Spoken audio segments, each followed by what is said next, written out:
John J. Hendrix, you know where you can find him. He's all over Twitter. He is the man who will tell you exactly what's going to happen during a Saints game, a play before it happens. If you don't know this, he says it every time before the play happens. You can follow him on Twitter at John J. Hendrix. John, big news today. Pete Carmichael out. Other offensive coaches and staff are also out. What can you tell us right now about the Pete Carmichael firing and Dennis Allen shaking up this offensive staff? Yeah, I mean, this was a long time coming. It was something that just had to happen, right? You just look at the offense, just really last couple of years, they thought that continuity would just come on and they would just be able to pick up right where they left off when Sean left the team. But, look, this year they go out, they get the big quarterback and get who they wanted to. Then they obviously had some struggles early on. You thought it was going to look good, thought it was going to work. I mean, look, let's not play it. They said the most important position to address last offseason was the quarterback. They filled that. They did not deliver. 9-8. You can't feel good about that. You didn't make the playoffs. You didn't win the division. And look, here's the other part of it. You had to wait weeks to fix the red zone issues. You had to wait weeks to incorporate play action and motion. Essential things. This has been kind of the same offense that's been ran for the past 17, 18 years. It had to change, right? And there's some things that work in this base offense, but you look at the brilliant minds that are out there, and I tell you, there's a team like the Detroit Lions who can run the football, has a strong offensive line, and has a good quarterback. That is what the Saints need to aspire to be, and they just don't have the tools. And so, look, no disrespect, Pete Carmichael has done a lot of things for the Saints. Got him a Super Bowl ring, worked with Drew Brees, all those types of things. But this is a what have you done for me lately league. Can't say much. John, it felt like that, and you see this through all throughout coaching, whether it be in the NFL or if it just is in college. You can't always keep the same culture because the guy that built that culture isn't there. Leaving Pete was always a head scratcher to me. Now, let me ask you this. This feels like you better, like we're going to do this. We're going to make moves. This puts a lot more pressure on Dennis Allen and Mickey, in my opinion. Like, you got to go make the right hires here because, look, I don't know if Gail feels as if that she's going to make more changes after this, if this doesn't happen. What do you think is the message that they're sending here with this firing? Yeah, let's not also forget that Pete originally didn't want the job, right? Let's not just overlook that fact too. But, right. Look, I think this sends a strong message. Dennis Allen's on his final strike. Look, I know people have said it, that they could potentially shake it on. He's going to be the head coach of this team in 2024. This is his last chance to get things right. They're talking about culture changes, all those types of things. But again, Dennis Allen last season got to handpick his staff, and now you got him to handpick his quarterback, handpick his assistants. Now you have to deliver. And so for the Saints, this mediocrity, just coming up short, kind of skating by, all those types of things, you can't do it. And look, here's the reality. This Saints team is going to face a very hard schedule. They got some crazy opponents on there. They got the Chiefs. They got the Eagles. They've got the Cowboys. They've got the Chargers, a whole bunch of them. They got to play the Packers again, the Browns. It is tough early right now with what they have to find 7 wins on this team, right, for next year. It just is. And it's going to boil down to coaching. And so you think about this year, if you had a different coaching staff on this roster, I think this is a 10 to 12 win team easily. Again, the pressure's there. The fire cooker, I mean, it's ready to drop some crawfish. That's how hot it is. You know what I mean? And so, again, he has to deliver in this year.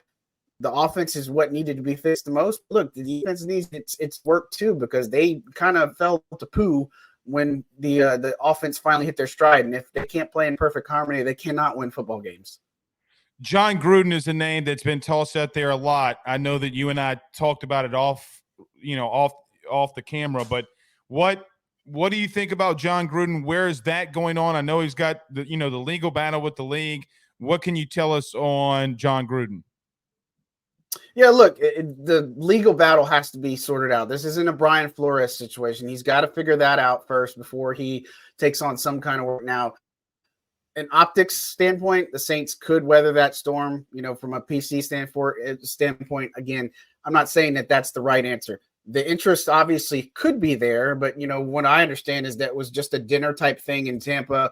Obviously, the ties go big with Derek Carr and such, and so I don't know if I'd say anything about him coming in as a defensive coordinator. I mean, they're just trying to. When they brought him in last offseason during training camp, it was to consult, to see what they could do with Derek Carr that maybe they were missing, first and foremost. But look, there are going to be some hot names to keep an eye out on as far as the offensive coordinator. I think Ronald Curry's a guy in-house that they could look at. You look at other candidates that they've got to take their time here. I know it's you've got an urgency that you want to get this done as quickly as possible, but so much is riding on this, and you have to figure this thing out. And for the Saints, look, John Gruden could be a stone that you turn over later. Optics are not going to look good on that. Let's not play, but they're going to look at everything a good bit. And one of the assist guys they fired, Bob Bicknell, was a senior offensive assistant.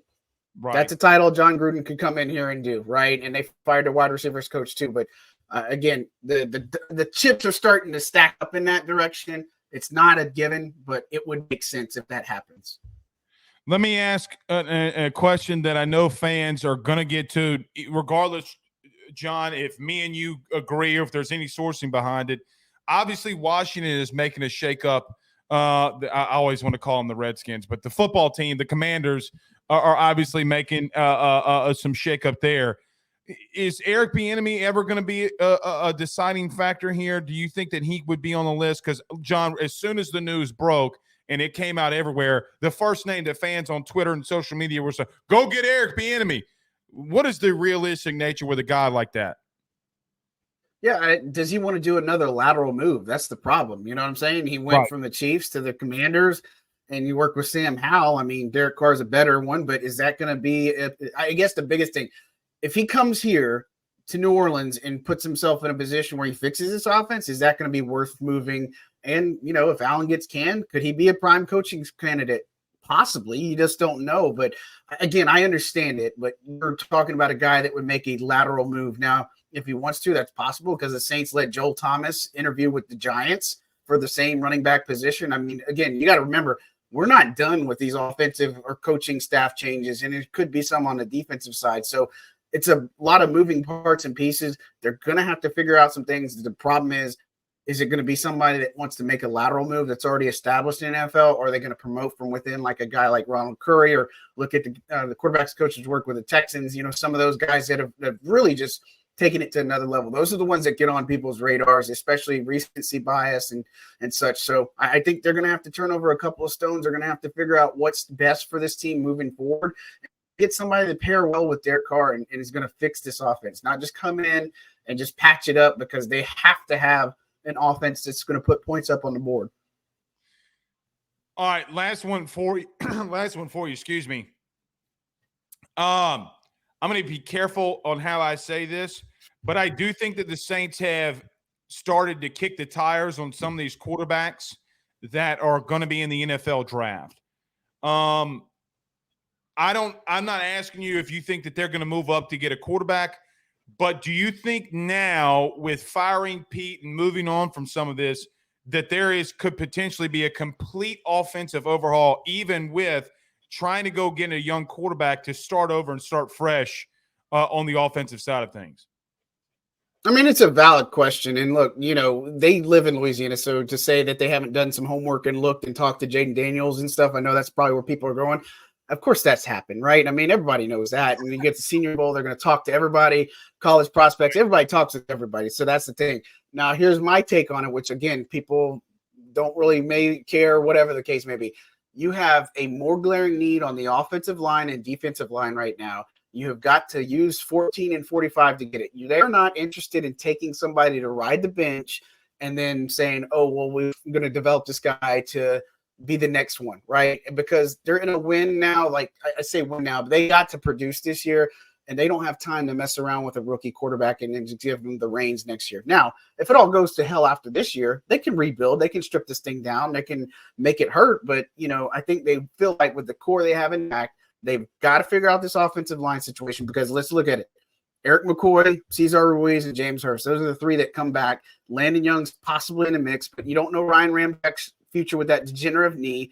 Trevor Penning, That's not good. And obviously you're losing Andres Pete potentially to free agency. They have a lot to figure out there, and they were a very bad rushing attack. I'm actually writing on something right now, 31st in yards per carry, 21st overall in offensive attack, and most of that came from Taysom Hill. It didn't come from your running backs. They didn't have a single running back that had 20 yards or over. So my pushback to those who think quarterback is, how are you going to have a run game with him? How are you going to block for him? And all those types of things when you have all the pressing needs on this roster. And knowing how the Saints team operates, they're going to build from the trenches within, and that's just how it goes. So I get it.